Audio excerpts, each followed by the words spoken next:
Good morning, student. We are going through the chapter The Age of Industrialization. Now we are going through what happened in colonies, especially in India. What was the situation of industrialization in 17th, 18th, and 19th century? In the last lecture, we have seen that how the Manchester came to India in 19th century. When the Manchester product start coming in India, then there was a huge problem for the Indian weavers.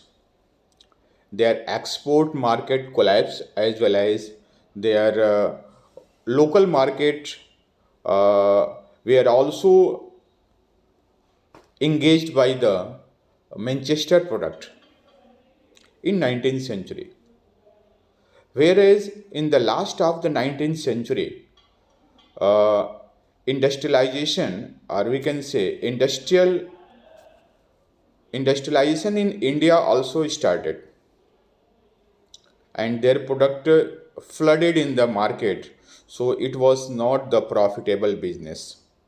So we have seen till here that how in the 19th century the weavers was facing the problem. Now we will see that who were the entrepreneurs, those who established the factories in India. Now let's start what the NCRT is saying. Factories come up, Bharat में फैक्ट्रियों का आना, Aldous इनका huge effect जो है 19th century के last में दिखाई देना शुरू हुआ, लेकिन 19th सेंचुरी के मध्य में ही ये फैक्ट्रियां लगनी शुरू हो गई। जैसे कि आपको मालूम है, भारत में पहला रेलवे 1853 में मुंबई से थाने के बीच चलाई गई, पहली रेल जो चली। ये दौर था 19th सेंचुरी के मध्य का। तो 19th सेंचुरी के मध्य में ही रेलवे भी आई और अलग अलग फैक्ट्रियां आई भारत में। Let us see, the first cotton mill in Bombay came up in 1854 and it went into production 2 years later. पहली कॉटन मिल की फैक्ट्री बॉम्बे में लगाई गई 1854 में, जिसमें 2 साल बाद प्रोडक्शन निकलने लगा। मीन्स 2 साल उसको इस्टेब्लिश करने में लगा, उसके बाद से आपका 56 से वहाँ से प्रोडक्शन आने लगा। By 1862 4 mills were at work with 94,000 spindles and 2,150 looms. ये कह रहा है कि बॉम्बे में 1864 तक 4 कपड़े मिल लग गई थी, जिनके स्पेंडल्स की क्षमता 94,000 थी और लगभग 2,115 लूम थे उसमें। Around the same time jute mill came up in Bengal. उसी समय जूट मिल जो है बंगाल में इस्टेब्लिश हुआ। The first being set up in 1855 and another 7 years later, that is in 1862. This paragraph is very much important for examination point of view, especially for 1 marks question, like when the first jute mill was established, when the first cotton mill was established, like that the question is being asked. So it's very important, write down the notes properly and learn it. Around the same time, jute mill come up in Bengal, the first being set up in 1855 and another one 7 years later, that is 1862. तो आप देखेंगे तो 1853 आपका railway, 1854 cotton mill and 1855 jute mill. In northern India the Elgin Mills was started in Kanpur in 1860s. A year later, the first cotton mill of Ahmedabad was set up. Elgin mill एक तरह से textile mill ही थी, जो बता रहा है कि north India में जो टेक्सटाइल मिल था वह कानपुर में सबसे पहले इस्टेब्लिश किया गया 1860s में। उसके साल भर बाद अहमदाबाद में गुजरात में मिल लगे। By 1874 the first spinning and weaving mill of Madras being set up. तो ये 19वीं शताब्दी के मध्य के बाद से जो मिलें थी पूरे भारत में लगनी शुरू हो गई। We set up, who set up the business, who set up the industries, where did the capital come from and who come to work in the mills? Means ये इंडस्ट्रीज कौन लगा रहा था, उनकी पूंजी की व्यवस्था कैसी हो रही थी और वर्कर्स कहाँ से आ रहे थे, उसमें वर्क करने वाले कहाँ से आ रहे थे, इन सब के बारे में हम लोग आगे जानेंगे। Like the early entrepreneur. Entrepreneur means उद्यमी, businessman, those who start up the business, उद्योगपति कह सकते हैं आप। Industries were set up in different region by varying sorts of people. Let us see who they were. ये लोग कौन थे जो इंडस्ट्री लगा रहे थे। एज यू नो, इंडस्ट्री के लिए सबसे पहले कैपिटल चाहिए, आपके पास बहुत ज़्यादा कैपिटल चाहिए, साथ में आपको एक्सपीरियंस होना चाहिए, अनुभव चाहिए, और उसके साथ साथ उचित लोकेशन चाहिए, किस जगह पे आप लगा रहे हैं। कई सारे फैक्टर होते हैं जिनको ध्यान में रख करके हम फैक्ट्री लगाने का चुनाव करते हैं। तो ये कौन से लोग थे, बिकॉज उस समय 19th सेंचुरी में we were under the control of British empire. हमारे पास कैपिटल भी नहीं था, हमने कैपिटल गेन किया। कैसे गेन किया, आपको मालूम है कि 18th सेंचुरी में इंडिया से ओपियम एक्सपोर्ट होता था चाइना, और चाइना से टी लेकर के परचेज करके और उसे ब्रिटेन भेज दिया जाता था। इस बिजनेस में इंडियन जूनियर प्लेयर के तौर पे ब्रिटिशर्स के साथ शामिल हो गए। वो उनको फाइनेंस उपलब्ध कराते थे, समय पे प्रोडक्ट को डिलीवरी सुनिश्चित करते थे, और प्लस उनके कार्यों में कोऑपरेट करते थे। तो धीरे धीरे वो भी काफ़ी प्रॉफिट अर्न करने लगे, स्पेशली फाइनेंस प्रोवाइड करते थे। Late us see what NCERT is saying. The early entrepreneurs industries were set up in different region by varying sorts of people. Let us see who they were. The history of many business group goes back to trade with China. China से शुरुआत होता है।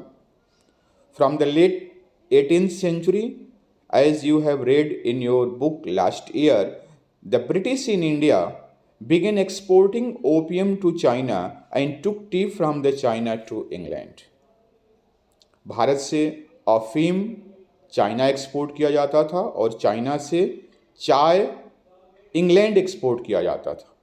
Many Indian became junior player in this trade. इसमें एक सहायक की भूमिका में रहे, वो जूनियर प्लेयर में सहायक की भूमिका में रहे।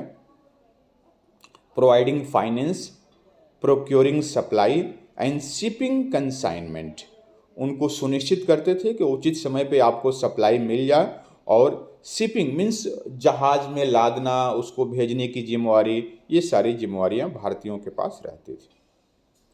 Having earn through trade, some of these businessman have vision of developing industrial enterprise in India.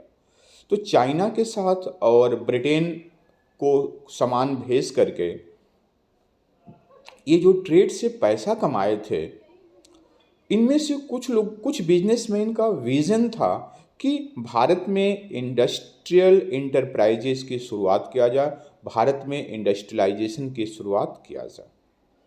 In Bengal, Dwarkanath Tagore made his fortune in China trade before he turn to industrial investment, setting up 6 joint stock company in 1830s and 1840s। Dwarkanath Tagore जो कि बंगाल से belong करते थे, उनको मौका मिला China के साथ ट्रेड करके पैसा बनाने के लिए, उन्होंने पैसा बनाया। उसके बाद से 6 joint stock companies means English English के अपने कुछ मैनेजमेंट ग्रुप था जो कि इन सारे बिजनेस को हैंडल करता था उनका ट्रेड नेटवर्क था और उनसे उन्होंने क्या किया, उनके सहयोग से, उनके कोऑपरेशन से जॉइंट स्टॉक कंपनीज खोला। मीन्स संयुक्त रूप से उद्यम जो है, जिसमें कि इंडियन भी थे और आप कह सकते हैं यूरोपियन कंपनीज भी थे। तो यूरोपियन कंपनी के सहयोग से 6 ज्वाइंट स्टॉक कंपनीज उन्होंने खोला। 6 अलग अलग संयुक्त उद्यम स्थापित किया उन्होंने 1830s से 1840s के दौरान जो है, 1830s में 1840s में। Tagore enterprises sank along with those of other in wider business crisis of 1840s, but later in the 19th century many of the Chinese trader became successful industrialists। Means चूंकि शुरुआती दौर था, बहुत अनुभव नहीं था द्वारकानाथ टैगोर जी का, 1840s के दौरान जो है, जो और सारे लोगों का बिजनेस क्राइसिस हुआ था, उनके साथ साथ इनका भी जो बिजनेस था वह डूब गया जो है। Tagore enterprises sank along with those of other in the wider business crisis of 1840s, but later in 19th century many of the Chinese trader become successful industrialists। बाद में बहुत से चाइनीज ट्रेडर वह सफलतापूर्वक बिजनेस इस्टेब्लिश कर पाए। In Bombay, Parsis like Dinsa Pichett and Jamshedji Nusarwanji Tata, who built huge industrial enterprise in India, accumulated their initial wealth partially from export to China and partially from raw cotton shipment to England। उसके बाद बॉम्बे में एक पारसी व्यापारी थे दिनसा पिटेट जी और जमशेद जी नुसरवान जी टाटा, जो बाद में बहुत बड़े इंडस्ट्रियल एम्पायर डेवलप किया, टाटा इंडस्ट्री को डेवलप किया। In India accumulated their initial wealth partly from export to China. उन्होंने जो शुरुआती पैसा इकट्ठा किया वो कहाँ से किया? चाइना को एक्सपोर्ट करके। क्या एक्सपोर्ट करके? ओपियम एक्सपोर्ट करके, और उसके बाद raw cotton shipment to England, England को रॉ कॉटन एक्सपोर्ट करके। Seth Hukumchand a Marwari business who set up the first Indian jute mill in Calcutta in 1917, also trade with China। as I told that जो first jute mill India में स्थापित हुआ था, जो Britishers के द्वारा किया गया था, वह 1855 में किया गया था, और किसी इंडियन ने जो इस्टेब्लिश किया वह 1917 में किया। उन्होंने किसने किया? सेठ हुकुमचंद ने। So did the father as well as grandfather of famous industrialist J.D. Birla. J.D. Birla के पिता और दादा ने भी चाइना के साथ ट्रेड करके और शुरुआत में कैपिटल इकट्ठा किया। Capital was accumulated through other trade network. दूसरे ट्रेड नेटवर्क के द्वारा भी कैपिटल की व्यवस्था की जाती थी, मैनेज किया जाता था। Some merchant from Madras trade with Burma, while other had link with Middle East and East Africa। कुछ व्यापारी मद्रास के जो थे उनका बर्मा के साथ अपना ट्रेड लिंक था, और कुछ middle east and east Africa के साथ व्यापार करते थे। कहाँ से? मद्रास से। They were at other commercial group, but they were not directly involved in external trade। बहुत सारे कमर्शियल ग्रुप था जो एक्सटर्नल ट्रेड में डायरेक्ट इन्वॉल्व नहीं था, बट वो देश के अंदर वो बिजनेस किया करते थे। They operated within India, carrying goods from one place to other, banking money, transferring fund between cities and financing traders। वो क्या करते थे? They operated within India, carrying goods from one place to another। एक जगह से दूसरी जगह सामान को पहुंचाते थे बैंकिंग मनी, पैसे की व्यवस्था सुनिश्चित करते थे, पैसे जहाँ ज़रूरत थी उपलब्ध कराते थे। Transferring fund between the city, एक शहर से दूसरे शहर पैसे को ले जाते थे। और फाइनेंस करते थे, ट्रेड के लिए, व्यापार के लिए पैसे उपलब्ध कराते थे। When opportunity of investment in industries opened up, many of them set up factory. जब इंडस्ट्री खोलने का अवसर मिला तो उसमें से बहुत से छोटे व्यापारी ने अपनी अपनी फैक्ट्री खोल ली। As colonial control over India trade tightened, the space within which Indian merchant could function became increasingly limited. जैसे जैसे भारतीय व्यापारी इंडस्ट्री खोलते जा रहे थे तो इनको देख करके ब्रिटिशर्स को धक्का लगा सर कि कहीं ये हमारा बिजनेस न चौपट कर दें। उन्होंने क्या किया? Colonial control over Indian trade tightened. उन्होंने भारतीयों के व्यापार करने पे टाइट रूल लगा दिया, मीन्स सख्त कानून लगा दिया कि आप जो है आप यूरोप के साथ व्यापार इस तरह से नहीं कर सकते। The space within which Indian merchant could function become increasingly limited. भारतीय व्यापारियों के कार्य करने को लिमिट कर दिया गया। They were banned from trading with Europe in manufactured goods and had to export mostly raw material and food grain, that is the raw cotton, opium, wheat and indigo required by the Britishers. उन्होंने limit कर दिया कि Europe के साथ manufactured goods का व्यापार नहीं कर सकते हैं, मीन्स बने हुए क्लोथ या इस तरह की चीज़ें वह यूरोप के साथ ट्रेड नहीं करेंगे सर। वह किसके साथ ट्रेड करेंगे? रॉ कॉटन भेजेंगे, ओपियम भेजेंगे, व्हीट भेजेंगे और इंडिगो भेजेंगे, जिनको कि ब्रिटिशर्स की ज़रूरत थी। एज यू नो 19वीं सेंचुरी में ब्रिटिशर्स हमारे यहाँ से रॉ कॉटन ले जाते थे और फिनिश गुड्स जो है ब्रिटेन से बना करके हमारे यहाँ भेजते थे। तो उनको उसी चीज़ में रुचि थी जिसमें उनको ज़रूरत थी। तो raw cotton, opium, wheat, Indigo की ज़रूरत थी। वो चाहते थे कि हम यही चीज़ उनको भेजें। They were also gradually edged out of shipping business. वह धीरे धीरे उनको शिपिंग बिजनेस से, जहाज़ वाले बिजनेस से, एक्सपोर्ट इंपोर्ट बिजनेस से उनको धीरे से बाहर कर दिया गया। बहुत से लोग अपनी नाव रख लिए थे, उनको धीरे धीरे ऐसे नियम कानून लगा दिए गए कि वो अपना व्यापार नहीं कर सकते थे। Till the First World War, European managing agency in fact controlled a large sector of Indian industries. Till the First World War तक European managing agency in fact controlled a large sector of Indian industry. बहुत सी एजेंसियां आ गई थी जो कि Indian industries को control कर रही थी, जो यहाँ पे बिजनेस में सहायक भूमिका में थी। बहुत सी मैनेजमेंट एजेंसियां थी, जैसे मैंने बताया था द्वारकानाथ टैगोर ने इन मैनेजमेंट एजेंसियों के साथ मिलकर के जॉइंट सेक्टर की कंपनी डाले हुए थे।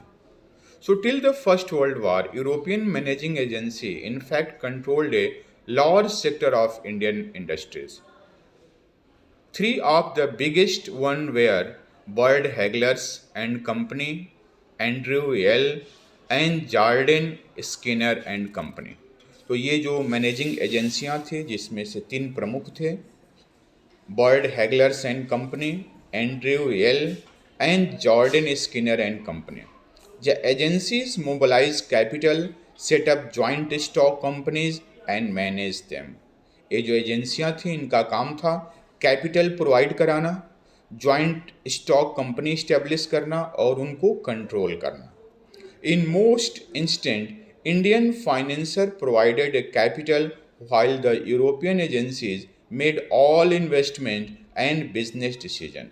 बहुत सारे मामलों में भारतीय जो लोग थे वो फाइनेंसर की भूमिका में रहते थे, जो कैपिटल सुनिश्चित करते थे, और यूरोपियन एजेंसियां वो क्या करते थे, इन्वेस्टमेंट उपलब्ध कराते थे। Made all investment and business decision, वो पैसे भारतीय देते थे और उनका उपयोग जो है ये यूरोपियन एजेंसियां अपने तरीके से करती थी और बिजनेस डिसीजन में मुख्य रूप से उन्हीं का योगदान रहता था। The European merchant industrialists had their own chamber of commerce which Indian businessmen were not allowed to join. European merchant industrialist का अपना चेंबर ऑफ कॉमर्स था जहाँ पे उनके व्यवसायिक हितों की चर्चा परिचर्चा होती थी, जिसमें भारतीयों को जाने का अलाउ नहीं था। मीन्स यूरोपियन व्यापारियों का अपना एक संघ था जिसमें अपने हित के लिए वो विचार विमर्श करते थे और भारतीयों को उसमें शामिल नहीं करते थे, क्योंकि उनका मानना था कि अगर भारतीयों को करेंगे, बहुत ज़्यादा मौका देंगे तो शायद वो हमें भारत में रहने ही न दें, इतने ज़्यादा फाइनेंशियली अपने आप को डेवलप कर लें। That's all in this video lecture.